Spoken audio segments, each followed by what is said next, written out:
അടേ സ്വന്തമായിട്ട് പണിയെല്ലാം അറിയാം, പ്ലംബിങ്ങും അറിയാം, വയറിങ്ങും അറിയാം, എല്ലാ സാധനവും അറിയാം. പക്ഷേ നമ്മുടെ വീട്ടിൽ പണ്ട് കാരണന്മാർ പറഞ്ഞിട്ടില്ലേ, ഈ പണി അറിയാവുന്നവൻ സ്വന്തം വീട്ടിൽ എന്ത് പണിയാണെങ്കിലും അത് ചെയ്യൂലെന്ന്. അതിപ്പോൾ ഈ മൺപാത്രപ്പണി ആയാലും പെയിൻറ്റിങ് ആയാലും വയറിങ് ആയാലും എന്താണെങ്കിലും അങ്ങനെ തന്നെയാണ്.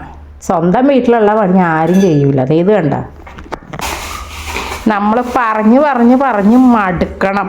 ഇപ്പം ചൂടാണ്, ഈ മുറിയിലൊന്നും കിടക്കാൻ പറ്റൂല.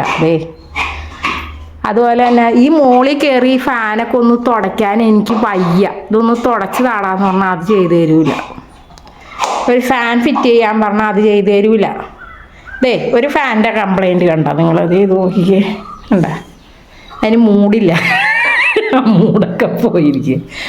ഒരു പൈപ്പ് പോയി, ആ പൈപ്പ് ഒന്ന് റെഡിയാക്കി തരൂല. ഇപ്പം രാവിലെ ഒരാൾ ഫാൻ ഫിറ്റ് ചെയ്യണമെന്ന് പറഞ്ഞപ്പോൾ നിമിഷ നേരം കൊണ്ടാണ് അവിടെ പോയി കാര്യങ്ങൾ ചെയ്തിട്ട് വന്നത്. നിങ്ങളൊന്ന് പറ ഇതിന്, ഇതെന്താ സംഭവം? നിങ്ങളുടെ വീട്ടിൽ ഇങ്ങനത്തെ മുതൽ വല്ലതും ഉണ്ടോ? ഈ ഫാനൊന്ന് തുടച്ച് തന്നാ മതി എനിക്ക്. എന്നിട്ട് പെയിന്റ് പൊളിഞ്ഞിരിക്കുകയാണ്, കണ്ടറിയില്ല. അത് പെയിന്റ് പൊളിഞ്ഞിരിക്കുന്നത്, പൊടിയൊന്നുമല്ല. പൊടി ഇല്ല ഇവിടെ, ഈ വീട്ടിൽ പൊടിയേ ഇല്ല. ഈ ഫാനിന് പൊടി അഴുക്കൂല്ലെന്നാണോ പറയണേ? അവിടെ പൊടി ഇല്ല, അതില് പൊടി ഇല്ല, പൊടി ഇല്ല അതില്. അത് പെയിന്റ് ഇളകിയിരിക്കണ ചെയ്യാൻ പറ്റൂല എന്നങ്ങ പറഞ്ഞാ പോരെ? അത് പറഞ്ഞാ പോരെ? വേണ്ട, ഈ ഫാനിന് പൊടിയില്ലേ? ഈ ഒരു മുറിയിലുള്ള ആ 2 മുറിയുള്ളൂ, ഈ ഫാനിന് പൊടിയില്ലേ? നിങ്ങൾ പറ. എന്നിട്ട് പറയുന്ന വർത്താനമാണ് ഇത് കേൾക്കണം കേട്ടാ. ഇത് കണ്ട, ഈ ഫാനിനൊന്നും പൊടിയില്ലേടാ? ഈ ഫാനിനൊന്നും പൊടിയില്ലേ? പൊടി ഇല്ല അതില്. അഴുക്കല്ലേ ഇരിക്കണേ? അഴുക്കങ്ങനെ വരൂല. പിന്നെ ചവിട്ടി കീറേണ്ട സമയം കഴിഞ്ഞു പോയി. അവനുണ്ടല്ലോ സ്വന്തം വീട്ടിൽ എന്ത് പറഞ്ഞാലും അവൻ്റെ ഇങ്ങനത്തെ വർത്താനമാണ് അവൻ പറയണത്.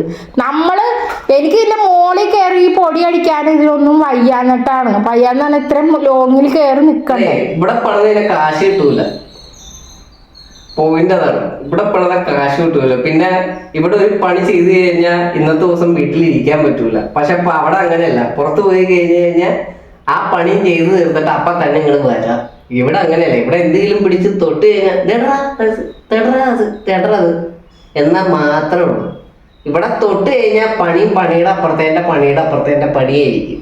ഞാനുണ്ടല്ലോ ഒരു ഇപ്പൊ അടിച്ചു വാരി തുടയ്ക്കാൻ പറയാറില്ല, മുറ്റമടിക്കാൻ പറയാറില്ല, ഒന്നും പറയാറില്ല. ഞാൻ ഇന്നലെ വൈകുന്നേരം എല്ലാം തുടച്ച് ക്ലീൻ ആക്കിയിട്ടേക്കാം. അമ്പലത്തിൽ ഉത്സവമാണ്, മൊത്തം തുടച്ച് ജനലും വാതിലെല്ലാം തുടച്ച് നമ്മൾ ക്ലീൻ ആക്കിയിട്ട്